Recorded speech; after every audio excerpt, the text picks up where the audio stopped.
We're not at the kennel tonight, but we're close to it. Spokane Veterans Memorial Arena. It is rocking, it is full to start the college basketball season. Number 8 Baylor, number 6 Gonzaga. The stage is set, and we are ready to go. I ain't raised a quitter. They said I can do it. Throw it down, big fella. Unbelievable shot. The move, the finish. Beautiful basketball. I ain't even close to finish. Whoa, this is the beginning. Hey, this is the beginning. How good is this rivalry? It's going to be rocking in here. Let the celebration begin. Beginning. Welcome to the Pacific Northwest, and what an opening night matchup we have for you. The Findlay Auto tip-off to start the college basketball season between number 8 Baylor and number 6 Gonzaga. Along with Jay Williams and our ESPN crew, Roxy Bernstein with you. Welcome to the Spokane Arena, and what an opening night matchup we've got. I mean, this has a Final Four-like atmosphere, and we were talking about it before the game, Roxy. College basketball needs more matchups, top 10 matchups, to open the season. Call it an NIL game. I don't care what you call it.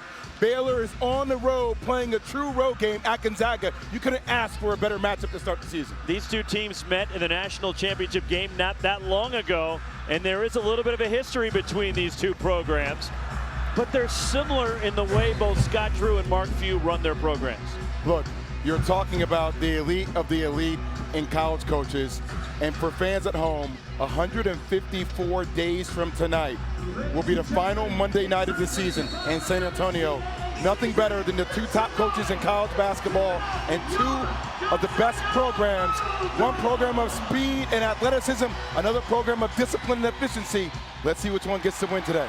Home whites for the Zags, the dark for Baylor. We're underway at a full house, about 12,000 in downtown Spokane, Washington. Gonzaga 27 wins last year, Baylor with 24 as the Zags lost in the Sweet 16 to Purdue as Nolan Hickman rims out an early three, and the rebound grab by Jaden Nunn, the senior for Baylor. And there's the 5 for Scott Drew and the Baylor Bears. And Baylor 24 wins a year ago. They won their opening round matchup with Colgate last year, but then lost in the second round to Clemson. Great matchup. BJ Edgecombe going against Battle. BJ Edgecombe right here with the ball. Some people project him to be a top 5 NBA draft pick. Shot clock at 5 for Baylor. Jaden Nunn launches a deep three. And the long rebound tip free. There is Edgecombe with it for Baylor. The reverse left it short on the offensive glass, and a foul will get Norchad Omier, the transfer from Miami, to the line for Baylor. Well, for both teams, with three-point shots come long rebounds. The attention to detail to chase down those rebounds by the guards, that's their responsibility. VJ just using athletic ability to gather that loose ball. And then Omier, this is what he does. A guy double-double machine last year for Miami. They had to keep him off the boards. That was a priority for Gonzaga. One more for Norchad Omier, and Graham Ike picking up an early foul. And that's something that Mark Few had concerns with last year, and he's hoping it gets curtailed this year as the foul trouble that Ike gets from time to time. In 6 of the Zags' 8 losses, he had at least 4 fouls. He needs how to learn how to play aggressively without fouling is the key to success for the Zags. Starting 5 for Mark Few and Gonzaga, returning over 80% of their scoring from last year. Stepping out to the corner, Ben Gregg. And Ike on the offensive glass. Fouled and one, Graham Ike. Baylor is switching everything. And if you're switching everything, you're going to have a smaller player on the likes of Ben Gregg. Just had no chance of boxing him out. They're going to have to gang box him out. He is an absolute beast on the boards. Foul on Jaden Nunn of Baylor, his first. And Ike, there his numbers last year. Shot 78% for the line. A good foul shooter, first team All West Coast Conference. Honorable mention All-American last year, Graham Ike. Of course, the broadcaster's jinx. You can blame the gas bag over here for the free throw miss. Good job, Roxy. And I'm off to a roaring start to the season. Zags the early lead, just over 90 seconds in. Good slip. And a steal. Here come the Zags. Nolan Hickman leads the break. Pass. Ben Gregg is clobbered, will get to the line. Foul on VJ Edgecombe of Baylor.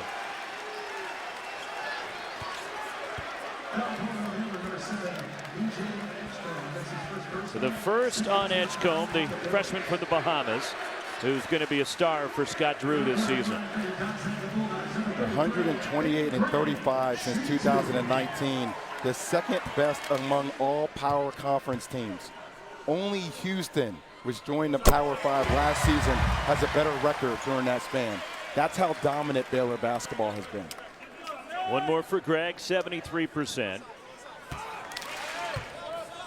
And the interesting note that I've come across, and Baylor puts it out there, but they're the only team in the country in each of the last 4 tournaments that's been seeded 3 or better.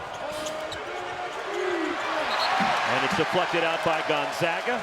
And speaking of postseason success, on the other end, Mark Few, the only program 9 straight years of the Sweet 16 for Gonzaga. Gonzaga going to his zone. And the air pass, Jeremy Rhodes, a transfer from Duke, throws it away. A lot of the success for Baylor will be dependent upon Jeremy Roach's ability to transition into more of a natural point guard. There's no doubt with the guards on the floor right now that they are all prolific scorers. But who is going to be the curator? Who's going to be the navigator? And that's where Jeremy Roach has to make sound decisions with the basketball.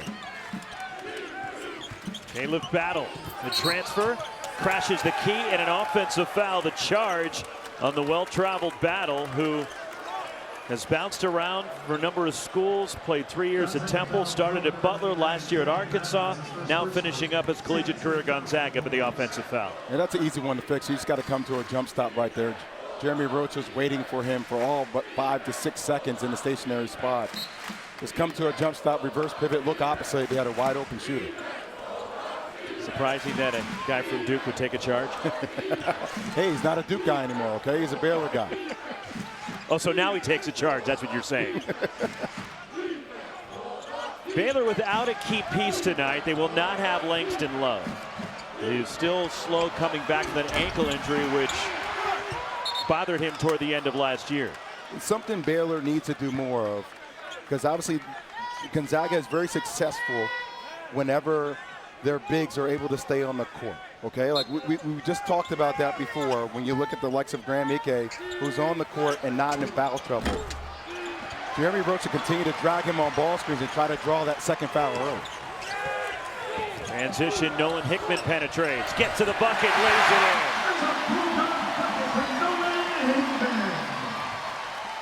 And it's an early 6-1 lead for the Zags.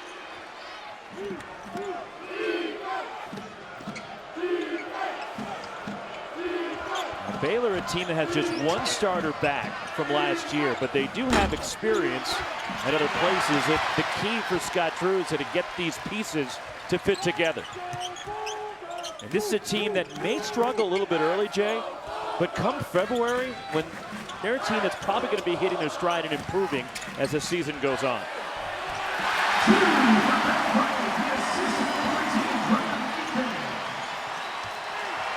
We welcome those of you just joining us to the Pacific Northwest, and what a start for Gonzaga here at Spokane Arena. The season opener, number 8 Baylor against number 6 Gonzaga, along with Jay Williams and our ESPN crew. Roxy Bernstein with you.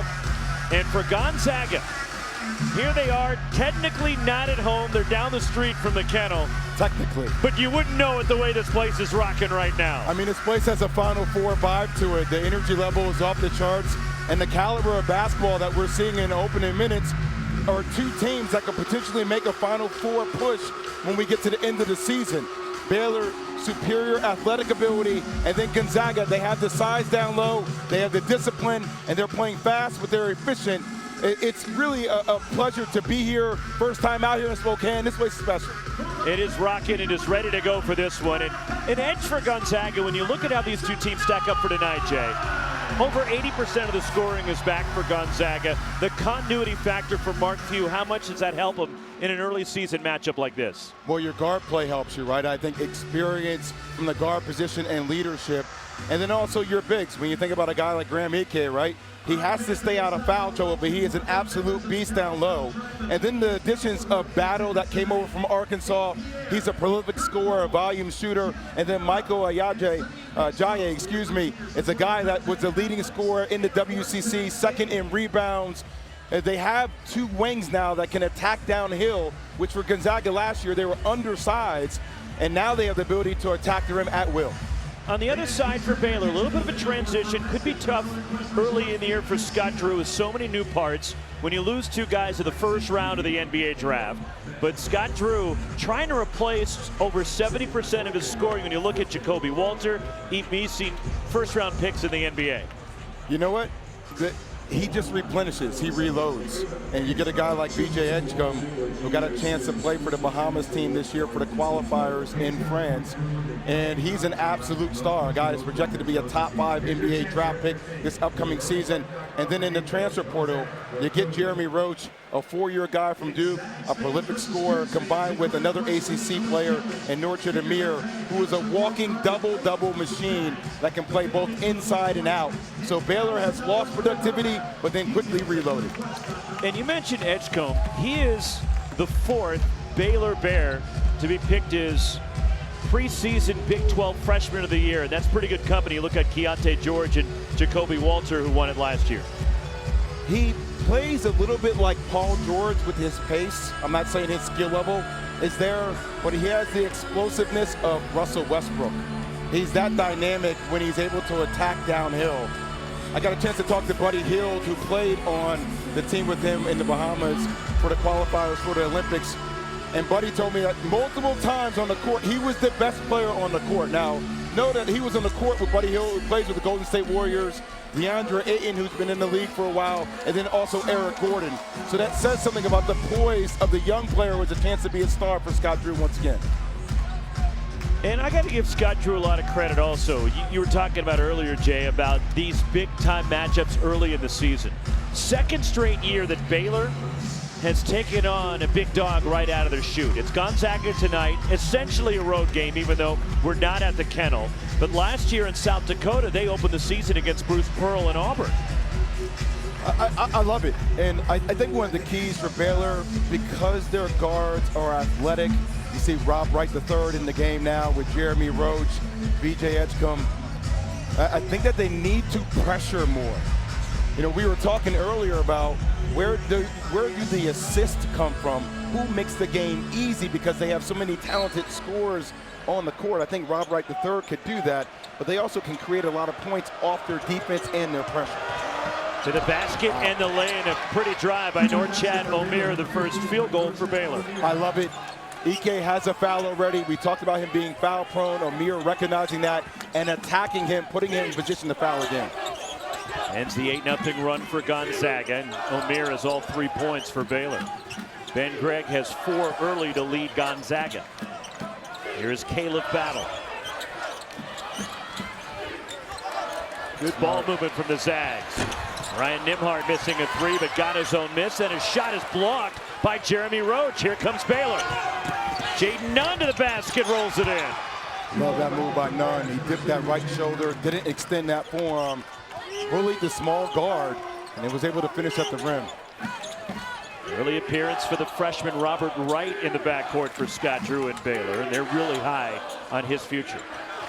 Jalen Celestine. Got to look down low. If they're switching everything, you got to get Ike the ball.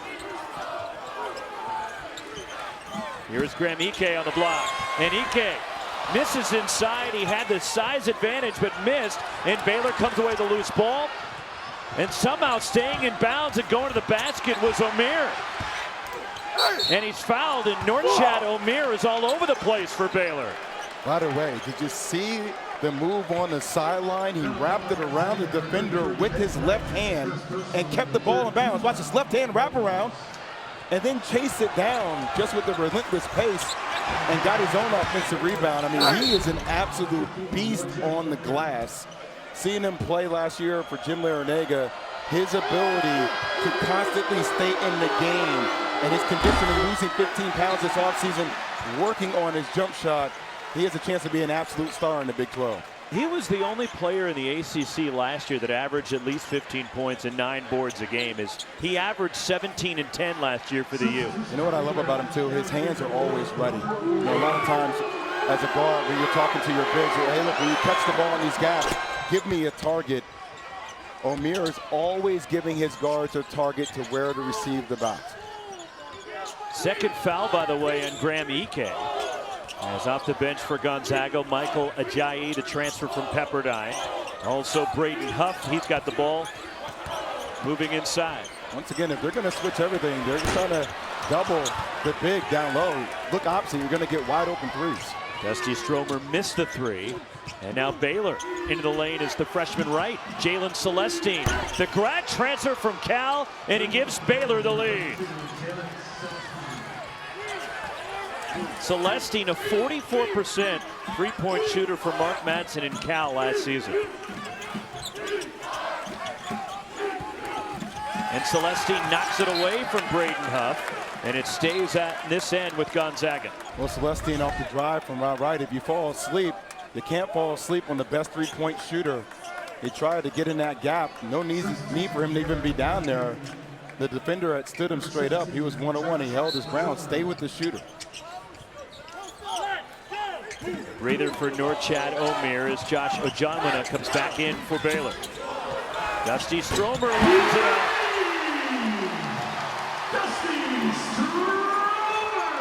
So the sophomore nails a three, and Gonzaga seesaws in front.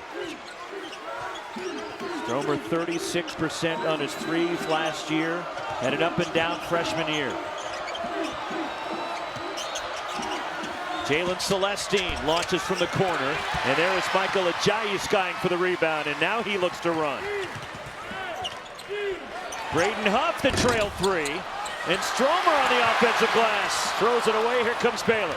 3-on-3, Jeremy Roach, and he's blocked by Braden Huff. Now Roach in the corner, missing a three, and a foul going for the rebound on Baylor. Tell you, Gonzaga is athletic. They have active hands, and everybody just chasing to get back on defense. And Jeremy Roach, if you want to go in there with the trees, you better put a floater into your repertoire, because he just came and chased that down and got it. As Roach checks out now for Baylor, and again the Bears are without Langston Love tonight. Slow to come back from that ankle injury which hampered him toward the end of last season. He played in just 2 of the final 13 games. He went through shoot around. He's close. It's more of a precaution holding him out tonight. Yeah, but he went through the entire shoot around and looked a little agile, but was okay. What a great find by Hickman. And the lay-in by Braden Huff. Gonzaga by 4.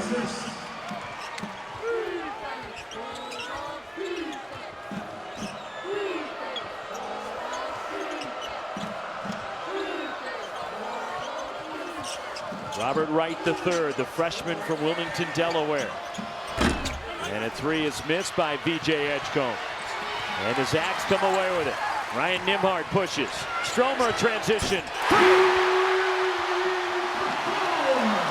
Second three for Dusty Stromer. The Zags have matched their largest lead. They got to attack shooters in transition. Dusty Stromer, one of the top three-point shooters on the team, always flanking out. You got to keep your eye on him, and Hickman, great hands. And Nolan Hickman is swatted from behind by Edgecombe. Spinning to the basket, the lay-in, Braden Huff.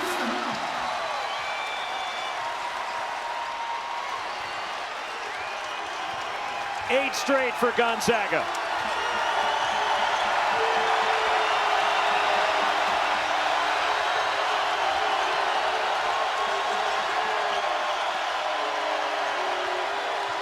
Make it 10 in a row for the Zags.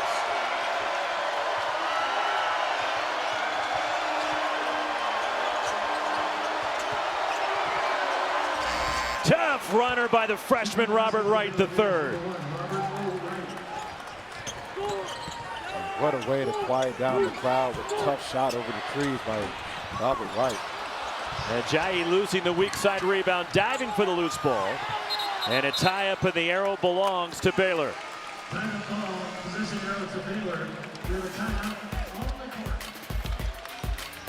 I tell you, Gonzaga, the epitome of efficiency, just making play after play, flanking out, getting the three-point shots in transition.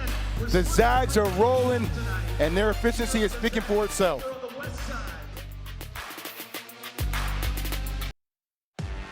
You're never going to get another moment like this. It's special, and other things that you got to cherish. Title game underway. Here we go. Everybody's getting a three. Baylor unstoppable right now. Gonzaga with life. Defense turns to offense. The concession by the unbeaten Bulldogs. And the Baylor Bears claim the school's first men's basketball championship.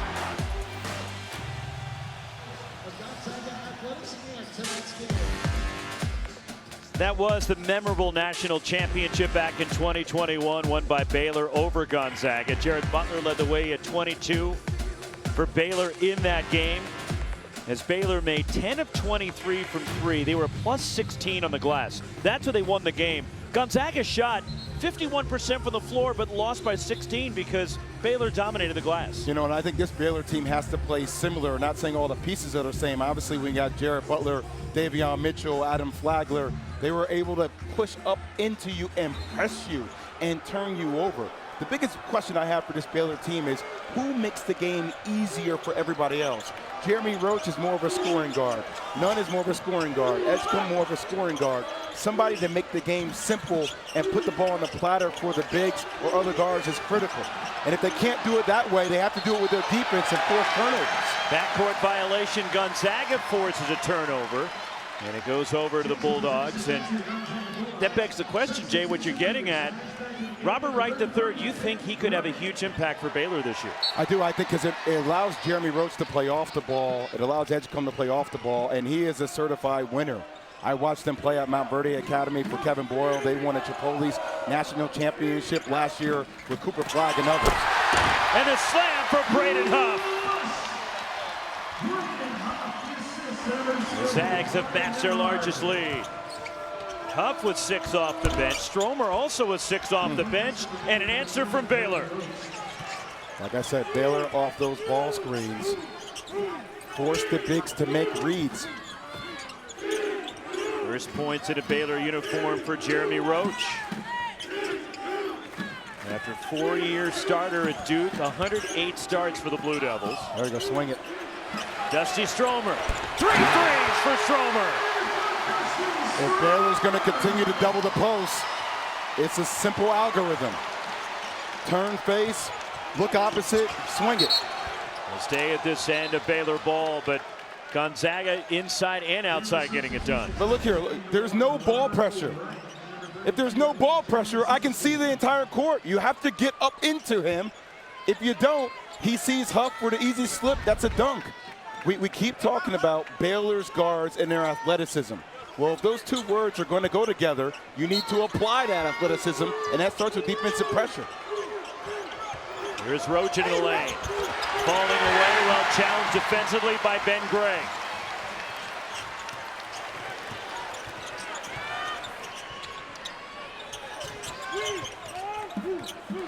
The lob inside and the lay-in. Braden Huff with 8 off the bench and a double-figure lead for Gonzaga. You talk about a team that is experienced, that is executing, that is playing with discipline. Look how everybody's in the gaps defensively. 2 white players on the ground diving for the loose ball. It's a difference in this ball game. On the tie, but it belonged to Gonzaga. Just look at the hands. He comes off here, makes an easy read. I mean, and they're playing 5 out. When they play 5 out, it leaves the floor wide open. Somebody from the weak side has to be in there hedging. But a terrific start for the Zags. They've forced 6 turnovers. They're holding Baylor to just 31% shooting to start this game. Loose ball picked up in a Gonzaga turnover. Here comes Baylor and Jaden Nunn.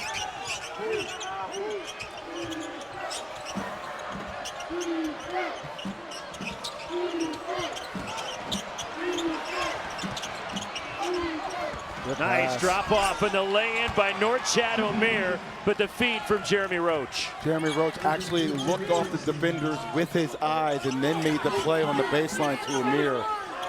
Just a veteran savvy play. Braden Hunt from deep. And the offensive rebound, Michael Ajayi, and the putback for the Zags. First points for the Pepperdine transfer who led the West Coast Conference in scoring last year, playing at Pepperdine. And Roxy, his body reminds me of Ron Artest.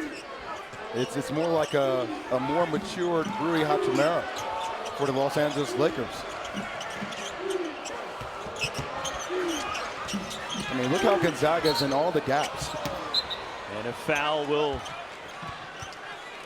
put Baylor at the line, it looks like.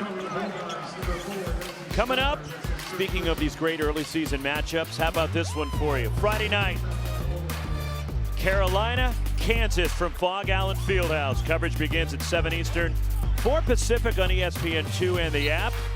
Of course, it was the Zags that knocked Kansas out last year. Yeah, that's how it works. I'll be in studio with my guy, Seth Greenberg. Professorial, he'll be looking.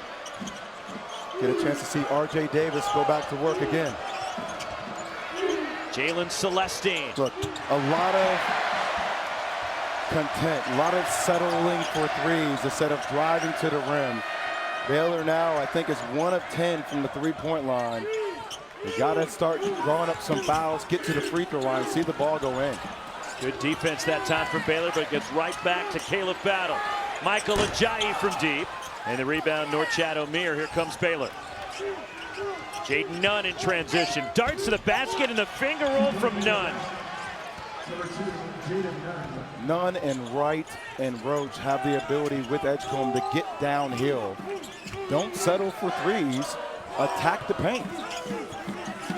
91st straight start for Jaden Nunn tonight, the transfer from VCU. You got to give it to him if there's a small one. There we go, back him down. Caleb Battle from deep, and he knocks in a three. 12-point lead for Gonzaga. And that's 4 threes now. Largest lead for the Bulldogs. Robert Wright III rims out a three. And a foul going for the rebound. We're going the other way. It's on Baylor. A top 10 matchup with the Pacific Northwest. The Zags, the upper hand early.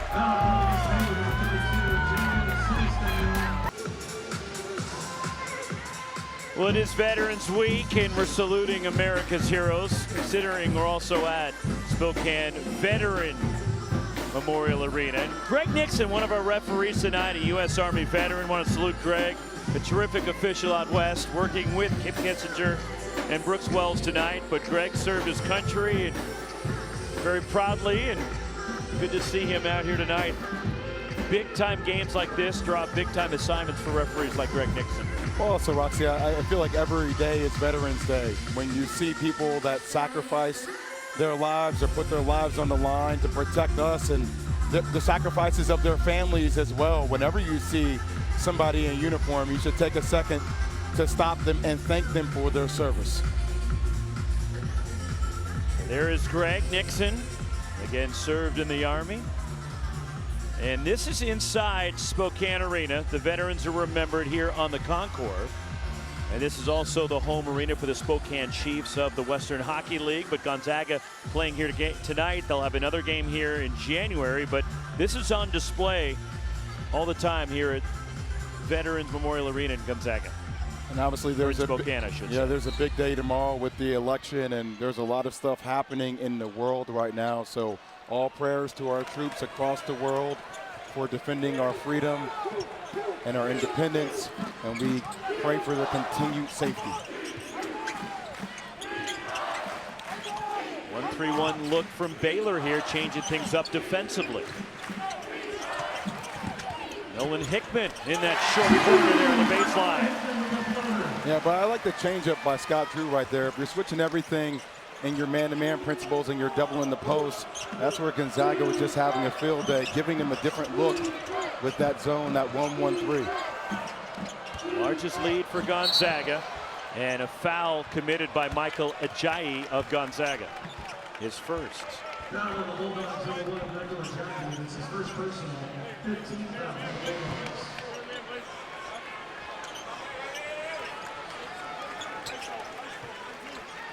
And Greg comes back for Gonzaga.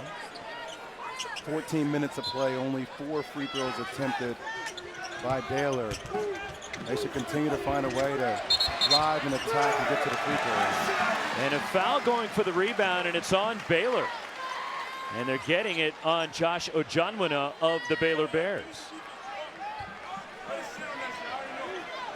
Trying to shove for position inside, and Ojanwuna finally now, Jay, getting that opportunity with Baylor. He's been stuck last year behind Yves Missi. Now he's got that opportunity to play and be a central figure for Baylor. They're going to need him due to his size and his length. That's one of the things Baylor's always been known for when they have played that matchup zone. They'll have taller guards, taller bigs with lengthy size. Tough floater, Nolan Hickman. What a start for Gonzaga. 5.5 to go in the first half, and they're up 16 on number 8 Baylor. I mean, Gonzaga is just not being met with any resistance. There's no physicality. Nobody's knocking them off their line. They have freedom of movement. When you have freedom of movement, you can go anywhere you want on the court. Jeremy Roach the pull-up. Rattles out. Flying through the lane, the offensive rebound, VJ Edgecombe for Baylor. And the lay-in by Robert Wright III.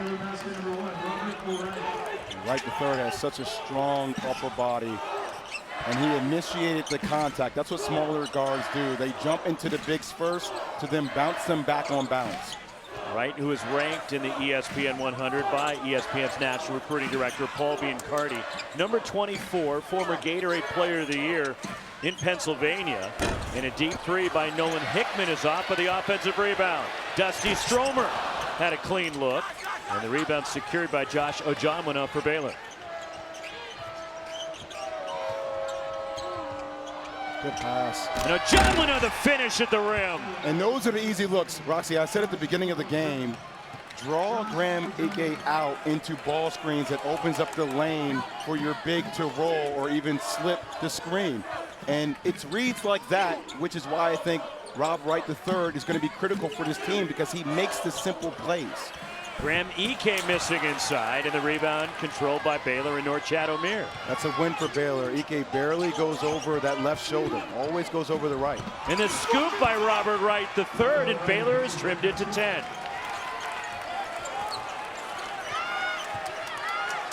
And the freshman Wright was 6 off the bench. And falling down, and one counted. Ben Gregg for the Zags. The Zags bigs getting it done. Double-digit lead on number 8 Baylor.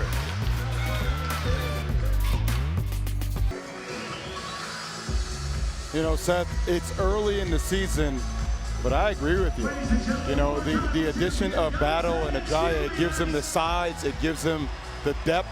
I think this is probably the deepest team that Mark Few has had in a very long time. Typically, rotation-wise, he goes 7 to 8. He has 9 to 10 players now. And I think for their challenges in the non-conference, they will be battle-tested like he always does.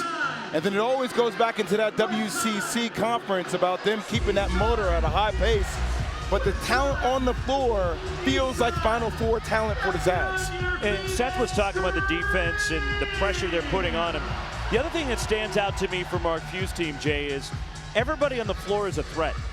And you can't say that about everybody in your rotation, but Gonzaga right now can. Everybody out there is a legitimate threat to score the basketball. Well, also, you know, Huff is playing his tail off. He's making reads.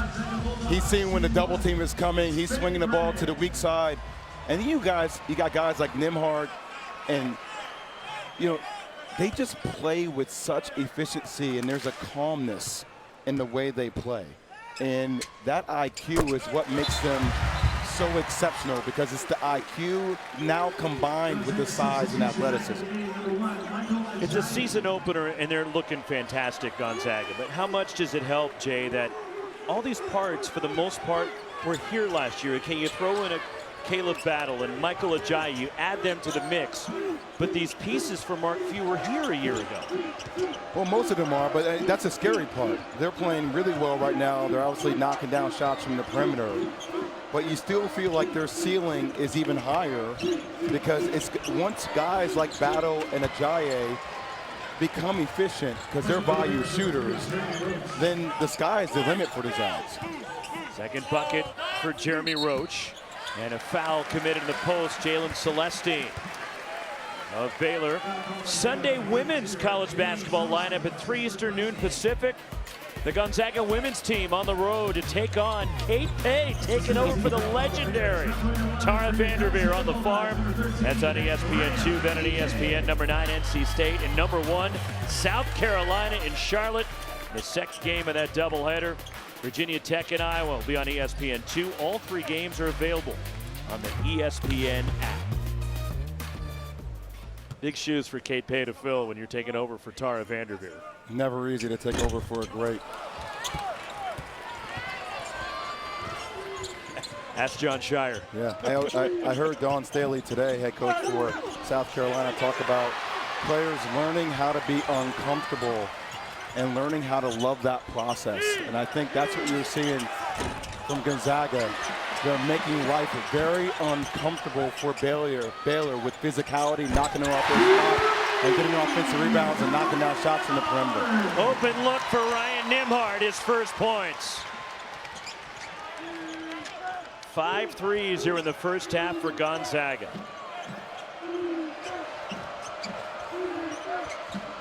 Inside 2.5 to go in this first half. The floater in the lane rattles out for Robert Wright. The third, and a foul, and it's on Baylor going for the rebound. The second on Josh Ojonwina. Look, it's the first game of the season. It's the first half, a long game to go, but everything now for Baylor feels like it's off ISO basketball with limited passes. Nobody's really moving. They're not moving the defense from side to side. They're not getting multiple touches. You know, you should run out there, get a ball screen, rotate the ball, get another ball screen. You got to get that defense shifting to catch them off balance. Graham Ike at the line. A 1-and-1. He's 0 for 2 from the line so far tonight. Second in the West Coast Conference in scoring last year, averaged 16.5 a game. He began his college career at Wyoming. I mean, he held his own last year against Hunter Dickinson, and he played respectably well against Zach Edey, who's now playing for the Memphis Grizzlies. And you shake his hands are bigger than Kawhi Leonard. He obviously is a force and a threat down low each and every possession. Biggest thing for him is to stay out of foul trouble and to stay on the court. PJ Edgecombe flies through the lane and gets the roll, and the first college points for the outstanding freshman Edgecombe. And a travel. One extra step for Ike moving into that 3. You know, when we talked about the burst or the explosion of Edgecombe, when people talk about his ability to potentially be a top 5 NBA draft pick, it's because of moves like that. The dexterity to finish with the left hand through traffic is special. Missed him.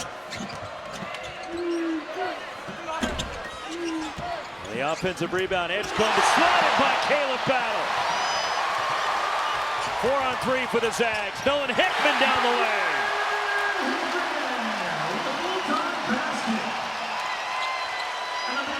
Defense to offense, and the Zags have matched their largest lead.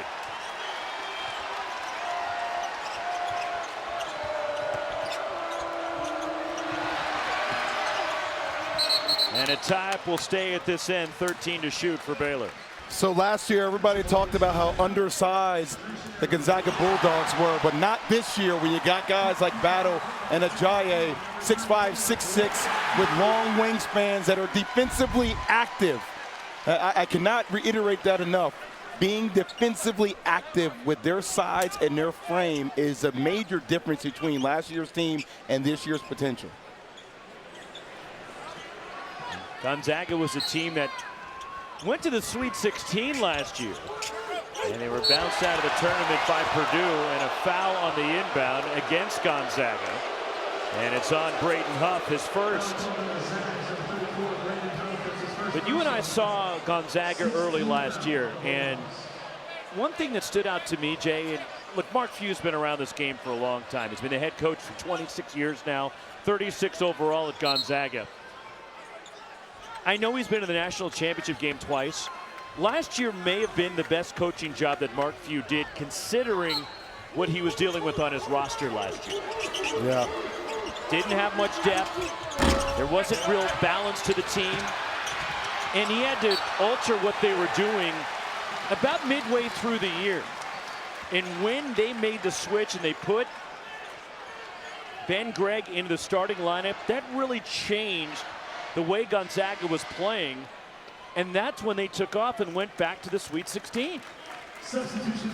I really think that last year, you know, Nembhard didn't play that well until you got to Christmas and then conference play. His game elevated. Look to that assist to turnover ratio was about 4.6 to 1. They started valuing the basketball.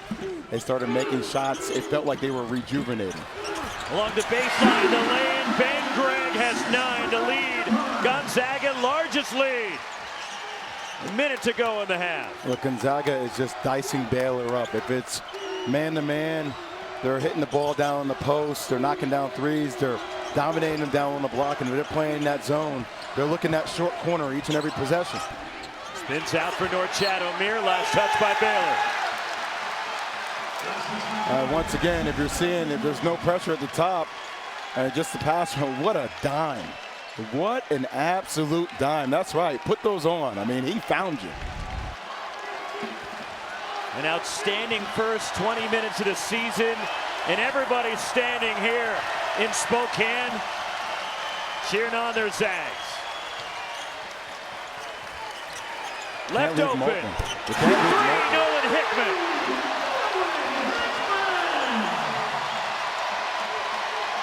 It is all Gonzaga now.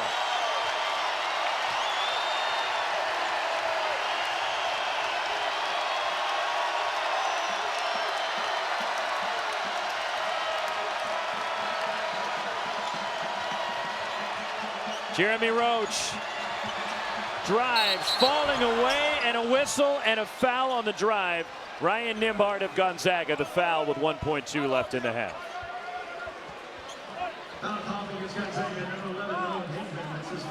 Actually, they called it on Hickman and not Nembhard. First on Hickman. And that will put Baylor at the line here with 1.2 left in the half. But a terrific first 20 minutes from Gonzaga. Active hands defensively. They're in gaps. They're knocking people off the line. They're grabbing defensive rebounds. They're playing up in the passing lanes. And they're making everything one-on-one basketball for Baylor. That is a recipe for success. One more shot for Jeremy Roach. Approaching 1,500 career points. Of course, the majority of those coming at Duke. Playing at Baylor, moving to Waco for his final year, and the two-time captain of the Blue Devils. It's both free throws. Three-quarter court, Nolan Hickman. 49-30, number 6 Gonzaga leads number 8 Baylor at the half, but a terrific first 20 minutes for the Zags. 19-point cushion. We go to the studio, the halftime report. Zubin and Seth take it away. Number 8 Baylor, number 6 Gonzaga, as we're getting set to start the second half of the Findlay Auto tip-off in Spokane. And the first 20 minutes dominated by Gonzaga. Along with Jay Williams and our ESPN crew, Roxy Bernstein with you. I know it's like overreaction. No, it's not. But that was 20 great minutes from Gonzaga, showing you why they're one of the elite teams in the country. Look, I know people on Twitter before we get the highlights are saying, hey, Jay Will, you're saying in the first 15 minutes of the season, you're calling Gonzaga a Final Four team. I'm standing on it. 2 feet down, I'm standing on it. This is a talented team. They are different with Battle and Ajayi, and they do it on the defensive end. They get after it. Now we can get to the highlights. It can show you how they get after it. All right, they're active in gaps. Hickman forcing it. You even see Baylor get back in transition. But once again, sticking with it. Everybody sprinting down the court. Battle defensively, the size and length, which is the difference between this year's team as opposed to last year. By the way, who for Baylor wants to knock Hickman on his back instead of giving him an easy layup? And this is what I'm talking about for Baylor. There's no pressure on the ball. They're able to see over the top of the defense. Now, we both know Scott Drew, Roxy. He's always laid back, but we've seen him get fiery. I guarantee you in that locker room, he's saying to his team, hey, we allow Gonzaga to shoot 54% from the field in the first half. They have 13 assists on 19 made field goals. It's time to show some character, Baylor. It's time to show some toughness and some grit, and it starts on the defensive end with energy. 6 first-half threes for Gonzaga. Nolan Hickman leading all scorers with 11. 6 each for Norchad Omier, Jeremy Roach, and Robert Wright III to lead Baylor. All right, for Baylor, all starts with communication. Omier at the back line, he's communicating. Jeremy Roach is talking, just the energy coming up from the weak side. That's what we want. They got away with the foul, though. That was a foul. And Graham Ike will get rewarded with 2 free throws. And 29 seconds into the second half, the Zags going to the line.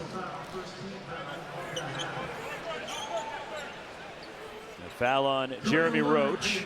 So Ike, 2 for 4 from the line.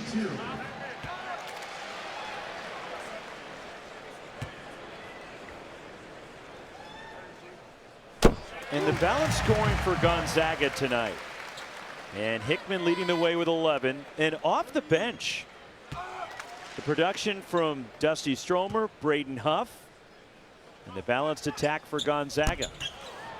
Yeah, both those guys with 17 of the 19 points off the bench. Ryan Nimhard a deep 3, and the rebound Norchad Omier for Baylor. There just seems to be such precision from Gonzaga.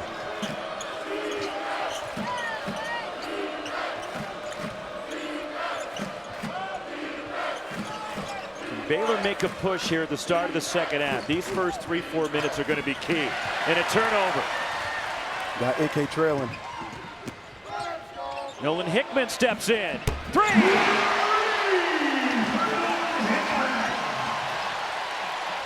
And a steal off the inbound, but then Caleb Battle can't capitalize. Largest lead of the night for Gonzaga.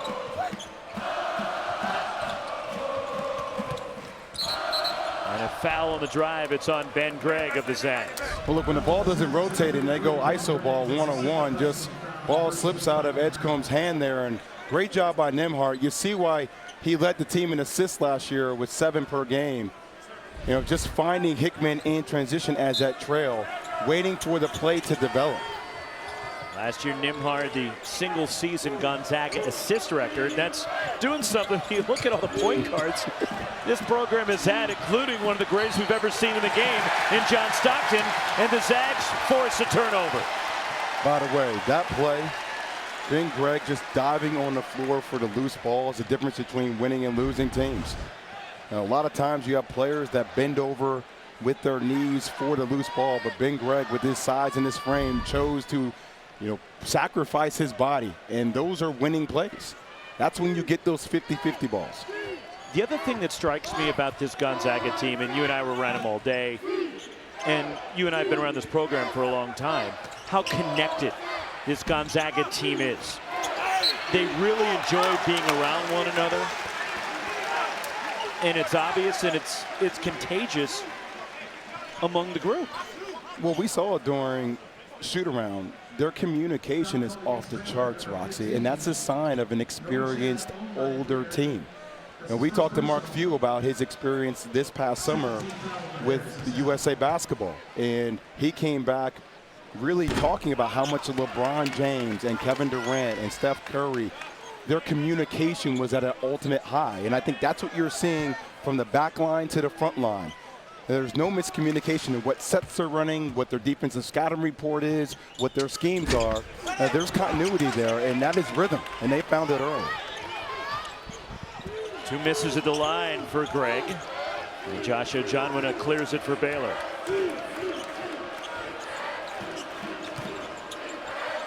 Can Baylor force their way back into this one? Loose ball tracked down. Here comes Caleb Battle for the Zags. And he's bumped. And that's on VJ Edgecombe, the second. And that's where Battle is going to have a chance to be special. He got to the free throw line 213 times last season and made 186 attempts, which ranked 17th among all D1 players. When he gets that full head of steam, he finds the knack of getting to the rim. Graham Ike inside off the inbound. 25-point lead for Gonzaga.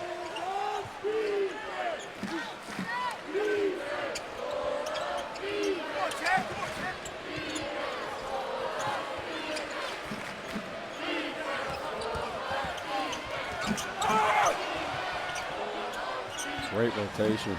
Jaden Nunn, the pull-up jumper. Baylor getting the defense to move from side to side. This ball, last touch by Baylor, will stay at this end with Gonzaga.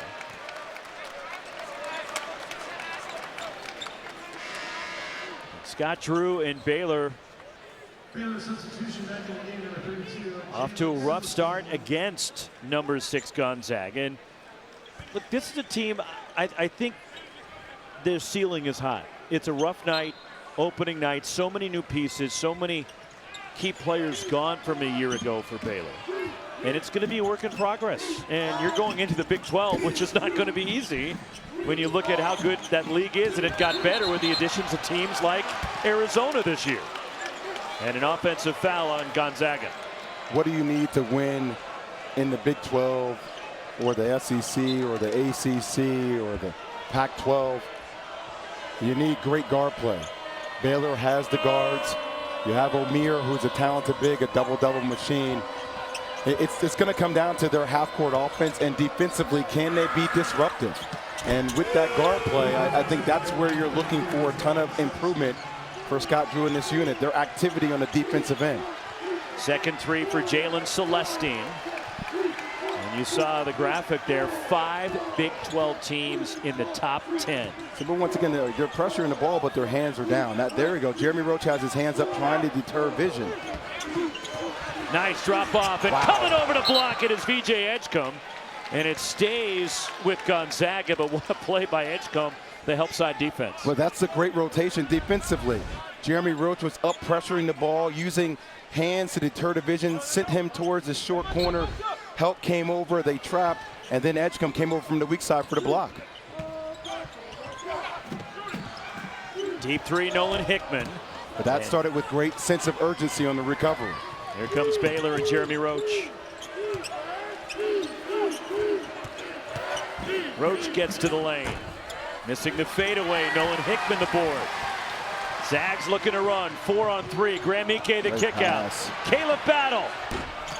And the long rebound, VJ Edgecombe counters back the other way, 1-on-2. Off balance to the basket, left it short, and Scott Drew wanted a call.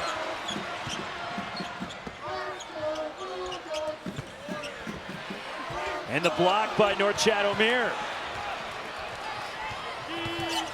O'Meara goes to the basket, draws the foul, will get to the line.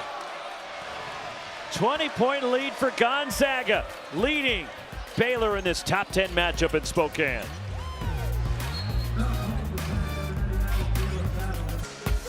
Great matchup in Spokane. Another one coming up Friday on ESPN2 at 7 Eastern from Fog Allen Fieldhouse. A couple of Blue Bloods. The Tar Heels, number 9 Carolina, number 1 Kansas on ESPN2 and the app. Our coverage again, 7 Eastern, 4 Pacific. And well, you got Hunter Dickinson on one side, R.J. Davis over 21 a game. I'm shocked because Armando Bacot is no longer in North Carolina. I think you played against him. For 20 years. But R.J. Davis, one of the top guards in the country, and obviously Hunter Dickinson, one of the best bigs in the country as well. And I think 2 additions for this team. A.J. Storr, I think for Kansas from Wisconsin, has a chance to be an elite player. I actually think he should be a starter with his ability to score. And then Ian Jackson, a freshman for North Carolina. From the Bronx. Captain Jack is what they call him. Has the size, has the frame defensively, can slash, get to the rim. Absolutely 2 teams that can win a national championship. Norchad O'Meara at the line. And it rolls in for the senior from Nicaragua. Began his college career at Arkansas State. Played 2 years there, was the Sun Belt Player of the Year, 2 years at Miami. Last year was the Skip Prosser Award winner for the top scholar athlete in the ACC. Helped Miami get to the Final Four in 2023, played a critical role on that team.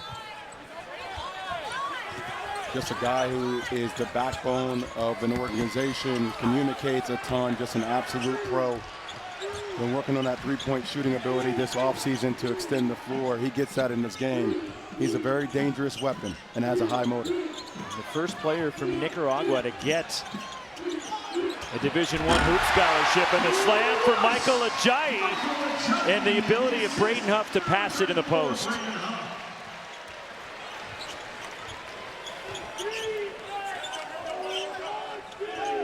"16 assists on 22 buckets.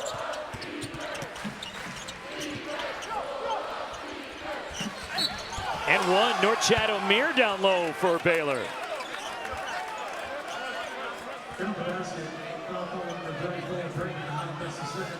Second foul on Braden Huff. Yeah, Jeremy Roach sitting there thinking about going for a double team, just leaving his man. And then Omier, I actually like this. Omier, even though he's 6'6", he can get up underneath you, and he's so good with his footwork and his ball fakes around the rim.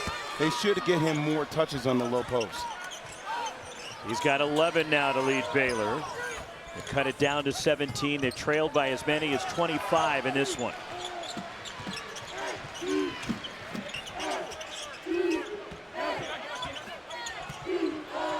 We're seeing Baylor not sending a double team now, playing more one-on-one. And Braden Huff still making him pay for it. Well, it's great poise by Huff. He's looking over that left shoulder, looking for that double team to come, and he's playing with poise. And when he's recognized it's not going to come, then he's going to go and work. He's got 10 off the bench, and a foul is Jeremy Roach. Strong drive inside, and it's on Dusty Stromer of Gonzaga. Second on Stromer, and 2 shots for Roach, who had a decorated run at Duke where he was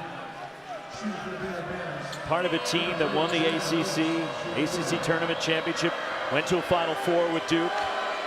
4 years there, 2-time captain. It reminds me of a Kyle Lowry type of player. His ability to just find those nooks, those crannies to get into with his dribble penetration, can make big shots. And I thought that was a major loss for Duke and a big pickup for Baylor with his maturity in the backcourt. In the backcourt, along with a guy like Rob Wright III, who's a freshman. He can learn from a guy like Jeremy Roach, and they can be additive together. And you brought up something really interesting with Scott Drew earlier today about Roach and Wright. You're okay, who's going to be the point guard? And he goes, look, I can play them both together. This day and age, a lot of teams are playing with 2 point guards on the floor at the same time. Yes, but if they're going to be on the floor at the same time, they have to be disruptive defensively.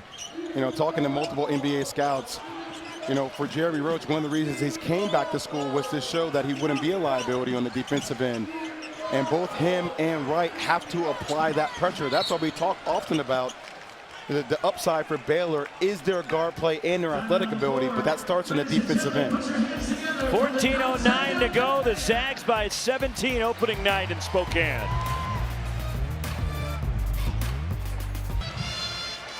(59-42) Gonzaga as the Bulldogs all over Baylor, leading by as many as 25 in this one tonight. You look at the dominance they've had in their run in the West Coast Conference. Over 90% against WCC competition. 21 tournament titles in the WCC. WCC tournament basically became the Gonzaga Invitational. I mean, think about last season. Gonzaga advanced to their 9th straight Sweet 16. The longest active streak in the nation, finished with a 27-8 record. And the crazy thing is they didn't win the WCC last year. St. Mary's did. Last year was a quote-unquote down year for Mark Few. Ridiculous. And with this ever-changing landscape in college athletics, the Zags' run in the WCC is going to come to an end in a couple of years when they will join the reformed Pac-12. Along the baseline, the reverse by Robert Wright III. Just the energy level, the sense of urgency for Baylor is different thus in the second half. Defensively, they're holding Gonzaga to 36% shooting from the field, and they're the ones applying the pressure now. And a steal, DJ Edgecombe leading it to Robert Wright III. And everybody on Baylor's bench is telling them to push up, turn him a couple of times, play with that pressure. 16-4 run for Baylor. They were down 25. It's now a 13-point game. And it's their defense, which you alluded to, Jay, has really sparked them. And inside, a good look missed by Braden Huff, out of bounds. It belongs to the Zags. Well, Edgecombe defensively applying that pressure. Great hands here, active hands, deterring vision. How much did we talk about that in the first half? And then Robert Wright able to finish in transition. But you can't apply pressure when your hands are down towards your knees. They have to be active and keeping them moving. Also, Baylor not double teaming post-ups anymore. They're playing it straight up. Good Great move. Huff, the drop step. 12 off the bench for Huff.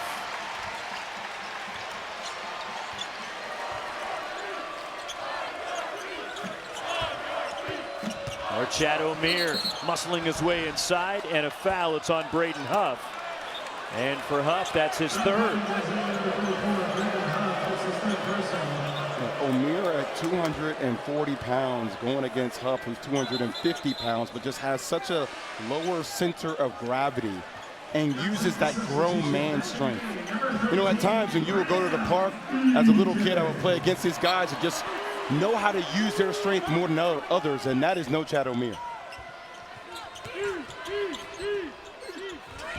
Well challenged by Graham Ike. Run down by Ryan Nimhard. Here come the Zags.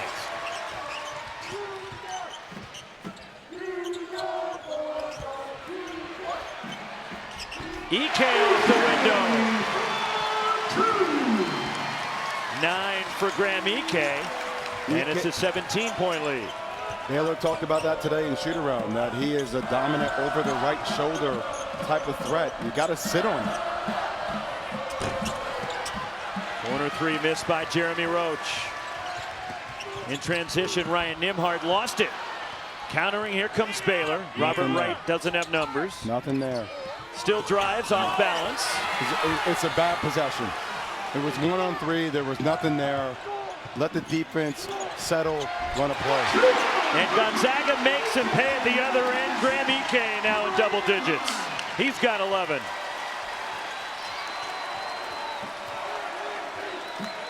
Three Zags in double figures, led by Nolan Hickman in his 14.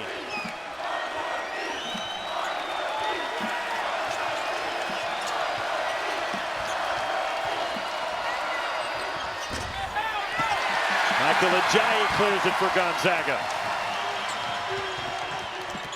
Caleb Battle, and it's stripped out of bounds by Jalen Celestine. It stays with Gonzaga. The Zags have pushed the lead out to 19. Just over 11 to go.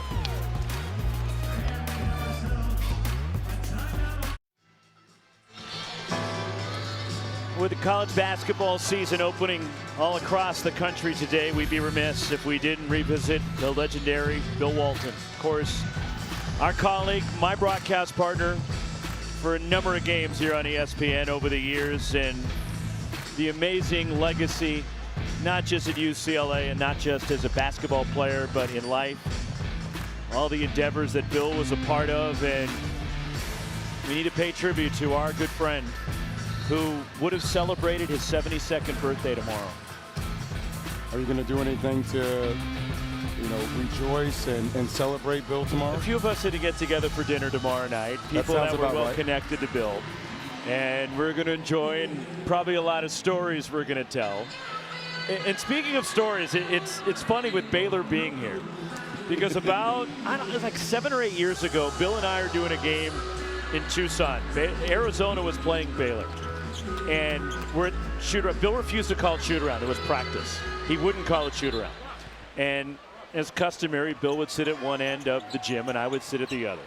And Scott Drew, and he had Jerome Tang on his staff at the time. And they came over to me, and they go, you think Bill would say a few words to the guys? And I said to Scott, you know, Coach, I think he'll say more than a few words if you want him to. It's Graham Ike with the bucket for Gonzaga. So then they get done with their practice. I can't call it a shoot around because it's a Bill story. And the whole Baylor team is gathered around midcourt. And Scott summons Bill over.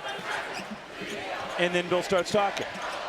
And about a half an hour later, that's no exaggeration, Scott's looking at his watch and he's staring over at me like I had anything to do with it.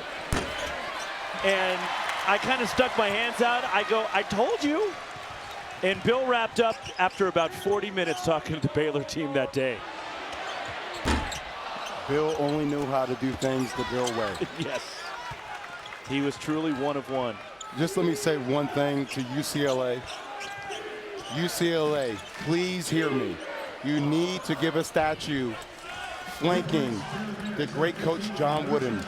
2 statues flanking him, Kareem Abdul-Jabbar and Bill Walton.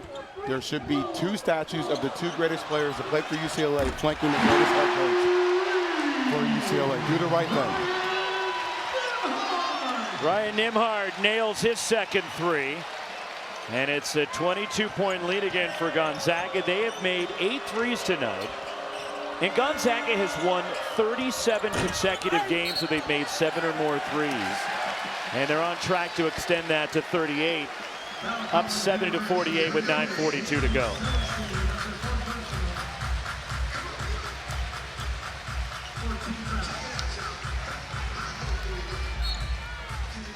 Coming up, our NBA Wednesday star-studded doubleheader. Steph returned tonight for the Warriors as they'll be on the road in Boston taking on the defending champs. Jason Tatum, Jaylen Brown, 7:30 Eastern. Then it's James Harden, the Clippers in LA taking on the Sixers. NBA countdown tips off our coverage at 7 Eastern as the Zags are raining threes. Nolan Hickman, that makes it 9. Who would have thought a top 10 matchup would have Baylor being up 73-48? I mean, what a game. What shooting, what execution, and a team just knowing who they are. Gonzaga's matched their largest lead. 5 to shoot and a 3 off the mark from Jeremy Roach. And Roxanne, that's going to be something Baylor's going to have to figure out. Right now, thus far in the game, 7 assists, 9 turnovers. Really nothing set-wise making the game easy for Baylor. A lot of one-on-one ISO possessions. Loose ball and a steal for Baylor, and it's Robert Wright coming away with it. And that's where they have to get buckets in transition off turnovers. And the strip, Graham Ike took it away.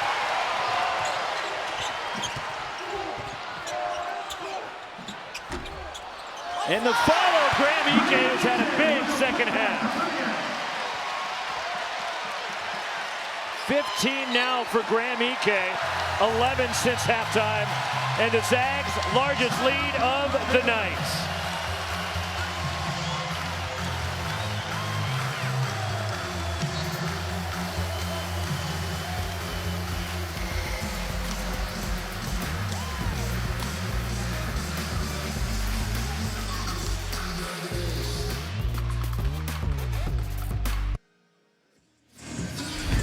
Gonzaga up 75-48 against Baylor.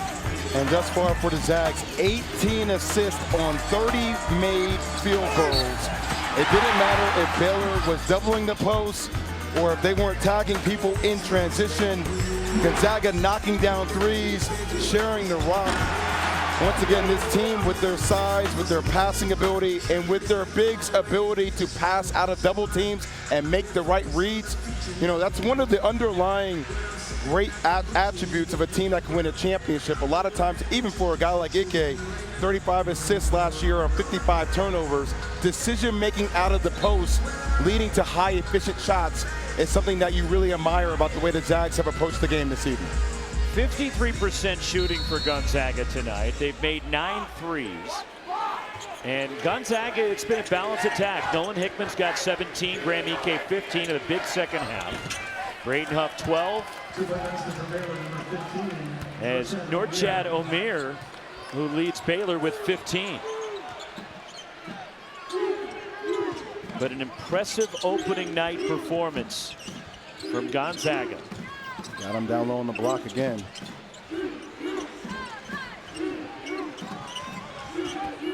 Two top 10 teams, the Zags number 6, Baylor number 8. Got to give him the ball. Caleb's battle, a 3. That was not an easy shot.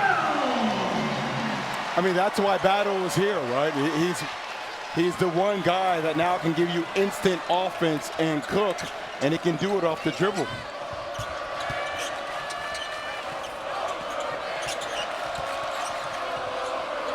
Norchad Omier steps out, rattles out the 3, and there's Ryan Nembhard inside for the rebound for Gonzaga. And both Nembhard and Greg just the shooting clinic continues.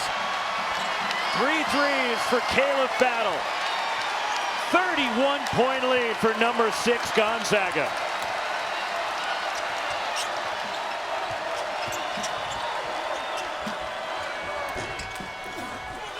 And the rebound batted around, and it's Ike for Gonzaga pulling it down. They leave him open again. 3 in a row, Caleb Battle.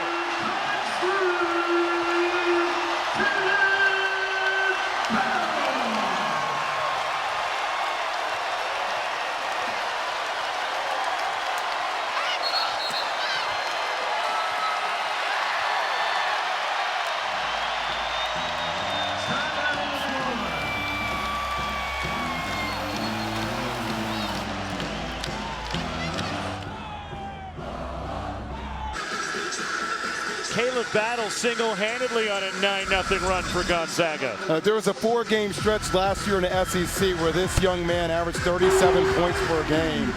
He is a walking bucket. Nembhard with his 9th assist of the ball game right there to Battle once again. And then in transition, Nembhard again with his 10th assist. Baylor not tagging shooters, and Battle being the recipient from Hillside, New Jersey. Got a chance to share a moment with him earlier during shoot-around today. Played for a guy, Rich Leary, for the New Jersey Demons. We had the same AAU coach. Rich Leary passed away last year. But who he is as a player, obviously the brother of Tyus Battle, played at Syracuse. He makes this team different. He gives them the scoring punch and the defensive prowess they missed last year. We just paid homage to Bill Walton. Throw it down. Throw it down. Josh Ojamina with his second dunk tonight, and that momentarily silences the Spokane Arena crowd.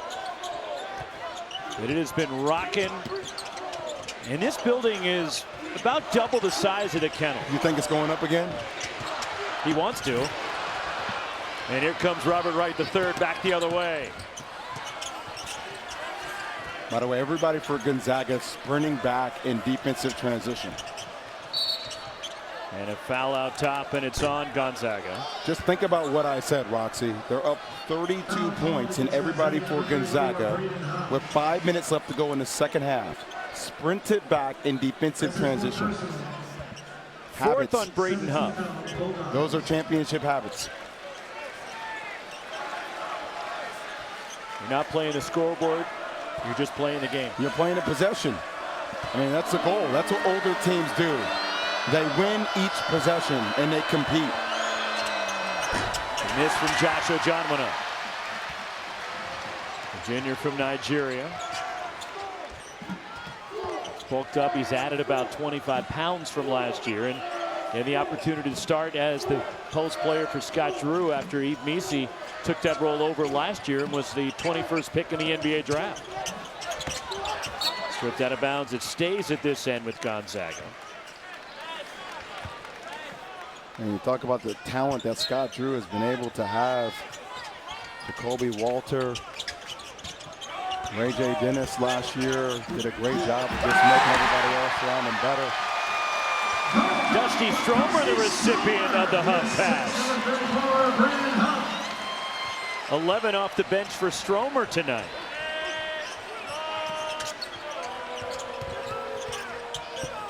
Year in, year out, Gonzaga is one of the most efficient teams in college basketball. And they've had an opportunity to run the WCC and take advantage of some teams that aren't necessarily at their level. This is a team they're dominating that's the number 8 team in the country tonight, Baylor. When you think about the motivation for Gonzaga, that got to their 9th straight Sweet 16. Last year, nobody from Gonzaga's roster made Player of the Year in the WCC, Freshman of the Year, Defensive Player of the Year, Sixth Man of the Year, or Coach of the Year. You know, for a team that is used to getting a lot of those accolades, 0% last year. But you feel like this year, that's a chip on their shoulder. There's motivation to say, now we have all the pieces to be in San Antonio when it matters the most. Foul on Dusty Stromer. Jason Asamoah, the freshman, at the line, gets the roll off the heel of the rim. And Asamoah, another extremely talented freshman. This is the number 4 ranked class incoming freshman in college basketball when you look at Wright, Edgecombe, and Asamoah. Look, I think Baylor is going to be okay. Obviously, the first game of the season as a true road game is always going to be challenging when you got guys like Rob Wright and VJ Edgecombe playing a lot of minutes as true freshmen. And they have to build continuity, and they have to get a lot of reps together. On this Gonzaga team, a lot of their core back from last year, they're used to playing collectively as a unit. Michael Ajayi, 3. 13 threes for Gonzaga. I mean, I know it was raining today in Spokane, but wow. What a performance by Mark Few's team in the season opener here. Dusty Stromer pulls it down. And a foul off the ball way at the other end on Jason Asamoah. 3:37 to go. Gonzaga rolling here in the Northwest.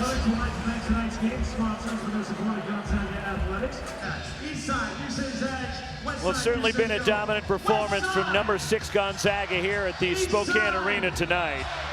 And Baylor, this is potentially their largest loss as a top 10 team. And keep in mind, they've been in the top 10 at one point in each of the last 6 seasons. For Gonzaga, with this long run of success that they have had, tonight could be their largest win versus a top 10 team in their program history. As you see right now, they're up by 34. 20 is the largest number they've ever beaten a top 10 team. Well, they made 13 threes, and so far in the second half, they're shooting 59% from the field. They shot 54% in the first half. And earlier today, I got a chance to talk to Grant Hill, who's the managing director for USA Basketball. We were talking about Mark Few's experience being with the likes of Eric Spoelstra, Steve Kerr, Ty Lue, all guys who have won an NBA World Championship. And he was saying their theme, and something that he thought would translate over to Gonzaga basketball, is the physicality on the defensive end. You know, they always wanted every one of their opponents to feel their physicality each and every possession. And that's how they defend. They knock you off your spot. They check you on screens. They bump the cutter. They communicate. And they are elite force. They don't have a rim protector, a shot blocker, but they make that up with their physicality. 36-point lead now for Gonzaga.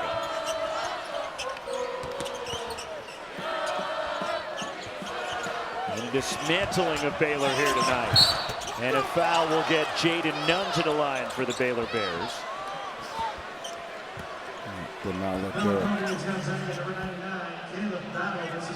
Third on Caleb Battle, and slow to get up is Nunn. This is the last thing that Scott Drew wants to see in a one-sided game with less than 3 minutes to go.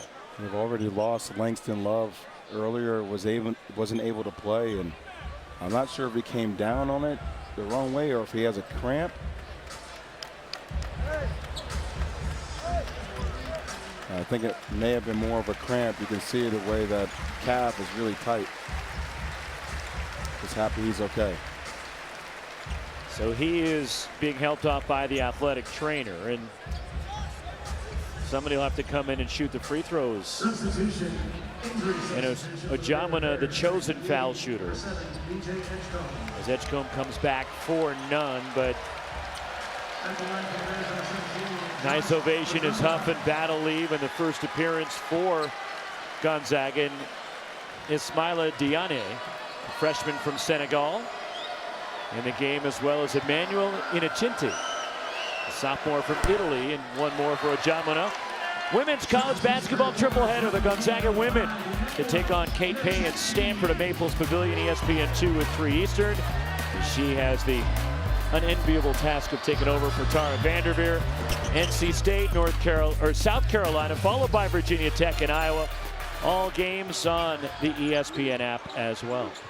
How about USC? That win over in Paris today for Juju Watkins and the Trojans. You talk about the star power in the women's game. It just continues to rise to the top. Juju Watkins, Paige Beckers. I tell you, Michael Ajayi has a chance to be a star.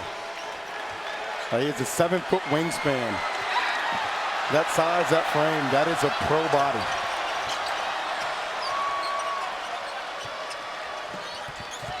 Ajayi was a first-team All-WCC selection at Pepperdine last year, led the league in scoring, tested the NBA waters, also went in the portal, then decided to transfer to Gonzaga. And the foul will send Josh Ojamuna to the line again for Baylor. So 2 shots for Ojamuna. There is Joe Few standing next to Dad. Joe, the son of Mark, the walk-on. Of course, right here in Spokane, went to Gonzaga Prep. Ojamuna at the line. You know, the scary thing about Ajayi is that he has a chance to be an elite defender as well on the wing position. Obviously coming out of the game, but you know, something what they had last year with Anton Watson, the versatility defensively guarding positions 1 through 5. Ajayi has that same unique ability.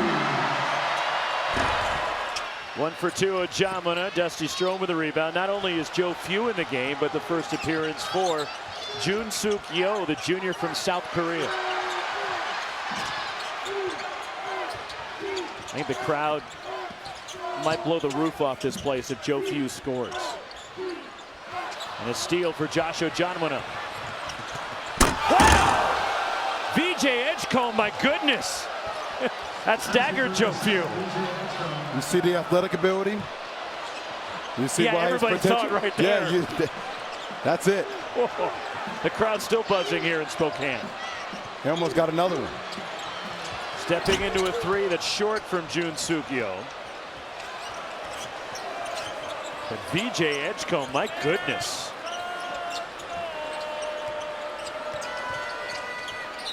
And a foul will send Ojamuna to the line. Sorry, Joe Few, will we have to do this to you? Poor guy gets in the game. Welcome to the game, Joe. Welcome to the game. Oh, that's tough. You know what, though? Joe tried. He did. He tried. He jumped. But that's where you don't jump, Joe. You just fade out of the picture. You make a business decision. Yeah, you fade out. You know, just let him go. Say, well, I want player safety. Just want to make sure he's okay. Edgecombe has a bright future. I don't want to disrupt it. I mean, he almost leaped over him, it felt like. It had Vince Carter USA basketball vibes almost to it. Joe Few's going, did that really just happen? You think Mark is going to play that on tape tomorrow? You think he's going to have some fun with that? It's happened to the best of us, man. It's happened to the best of us. Yes, it has. Joe, we've all been there. I remember one time with the Bulls, we were playing obviously against Toronto, and I just felt this guy come across my neck. And next thing I know, I'm on the ground looking at the Jumbotron, and I just see a highlight of Vince, just all things, places they shouldn't be on my neck. You know what I mean? Embarrassing, but it happens. You know, it wasn't a fun feeling playing pickup and staring at the bottom of Lamont Murray's Nikes. And you talk about Gonzaga and the way they challenge themselves in the non-conference. You think about this. Baylor in the opening game of the season. They play at San Diego State, battle for Atlantis, Indiana, Arizona in that tournament, Kentucky, UCLA, and UConn. You're talking about a non-conference slate where Mark Few always does an exceptional job of challenging his team before they go to the WCC. Once again, what an incredible schedule. An improved WCC this year when you look at Oregon State, Washington State now in the league for this season and next. Does that mean you're picking somebody other than Gonzaga to win it? I didn't say that. Okay. I just I'm said just it's clarifying. Much more challenging. Yes. But I think there's some good teams. For example, Santa Clara had a really good Agreed. win today. On a neutral floor in South Dakota, they beat St. Louis. Certainly what St. Mary's has done with Randy Bennett. San Francisco's had some good teams. I think LMU is an interesting team in the WCC this year. Jun-Suk on the baseline.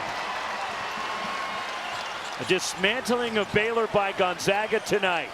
97-61. Baptism by fire for the youth of Baylor with Edgecombe and Rob Wright.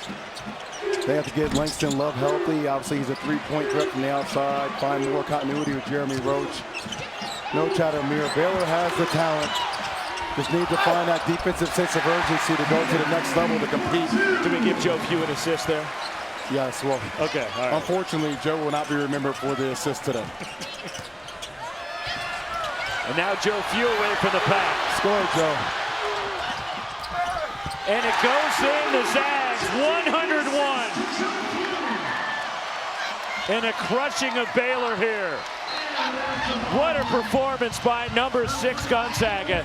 19 consecutive season opening wins. And of those 19, Jay, this, without a doubt, has to be the most impressive. I said it earlier, and I stand by it. 2 feet down, 10 toes down.